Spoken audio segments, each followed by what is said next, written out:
মায়ের দিকে গেলে বউ বেজার হয়, বউয়ের দিকে গেলে মা বেজার হয়। শ্বশুর শাশুড়ি তারপরে ননদ এগুলার কাছে নির্যাতিত হয়ে থাকে। নারীরা নির্যাতিত হয় বেশিরভাগই বাইরে গেলে। নির্যাতিত কি শুধুই নারীরা?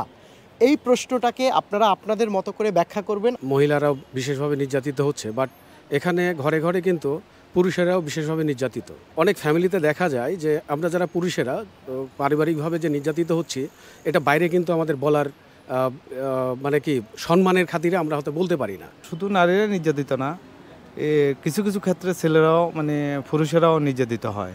নারীরা যেভাবে উপস্থাপন করতে পারে কথাগুলা, পুরুষে কিন্তু ওইভাবে পারে না। সে মান সম্মানের কথা চিন্তা করে, তার পারিশ্রমিকতার কথা চিন্তা করে, সে কিন্তু বলে না।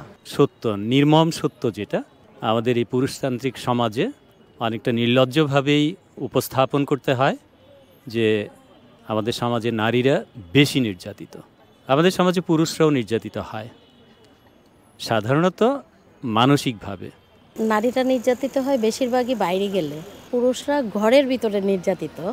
হ্যাঁ, যেটা হোক মা বাবার কাছে, হোক স্বামী স্ত্রীর মধ্যে বা বাচ্চাদের কাছে।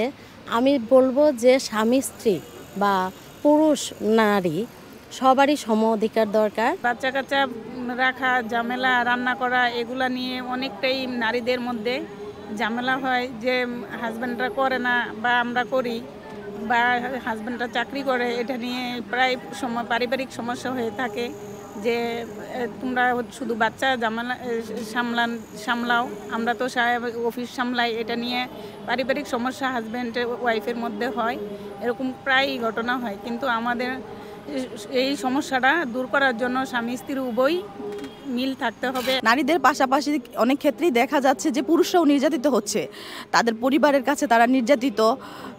বিভিন্ন ক্ষেত্রে দেখা গেছে তাদের কলিগরাও তাদের নির্যাতিত করে। তারা মাঝে মধ্যে অনেক ডিপ্রেশনে থাকে। এই ডিপ্রেশনের ফলে দেখা গেছে তারা অনেক কিছু চিন্তা করে ফেলে। আর আমরা নারীদের কথা বলতে গেলে, নারীরা যেমন রাস্তাঘাটে অনেকের ক্ষেত্রে নির্যাতিত হয়, বিভিন্ন বাজে বকাটে ছেলেরা নারীদের ইফটিজিং করে, যেটা অনেক আগে এগুলো চলেছে সমাজের মধ্যে। আমাদের সমাজে নারীরাই বেশি নির্যাতিত। শ্বশুর শাশুড়ি তারপরে ননদ এগুলার কাছে নির্যাতিত হয়ে থাকে। আমরা মা বাবা ছেড়ে আসছি শ্বশুর শাশুড়ির কাছে, তারা যেন আমাদের মা বাবার মতো দেখে, আর আমরাও যেন তাদেরকে বাবা বাবার মতো শ্রদ্ধা করি। তাহলে আমাদের সংসারটা সুন্দর হবে, নির্যাতিত কোনো কথাটাই থাকবে না। ম্যাডাম একটা কথা বলেছেন যে হচ্ছে আমরা যখন বউ হয়ে শ্বশুর বাড়িতে আসি, তখন শ্বশুর শাশুড়ি বা ননদ এনারা ওনাদেরকে সেইভাবে মেনে নিতে পারে না। আসলে কথাটা বউ হিসাবেও ওনাদেরও দায়িত্ব স্বামীর বোনকে বা মাকে নিজের বোন, নিজের মা হিসাবে গ্রহণ করা। এই জায়গাটাতেই আমাদের আসলে পুরুষেরা সবচেয়ে বেশি নির্যাতিত হই। একজন পুরুষকে তার মাকে সামলাইতে হয়, বোনদেরকে সামলাইতে হয়, এই ফ্যামিলিকে সামলাতে হয়, আবার ওয়াইফ হিসাবে যিনি আসছেন ওনাকেও সামলাইতে হয়। এখন দুই পক্ষ হয়ে যায়। ওই দুইটা পক্ষের মূল সমস্যা, ওনাকে বউকে সামলাবো না মাকে সামলাবো। মায়ের দিকে গেলে বউ বেজার হয়, বউয়ের দিকে গেলে মা বেজার হয়। এই ক্ষেত্রে কিন্তু দুইটা পক্ষই কিন্তু মহিলা, কিন্তু নির্যাতিত হচ্ছে আমরা হচ্ছে পুরুষ।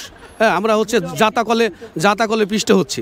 মা যদি মনে করে ছেলেটা আমার, বউটা যদি মনে করে স্বামীটা আমার, দুজনা আমার না করে যে আমাদের যদি মনে করে, তাহলে এই সমস্যাটার সমাধান ইজি হয়ে যাবে।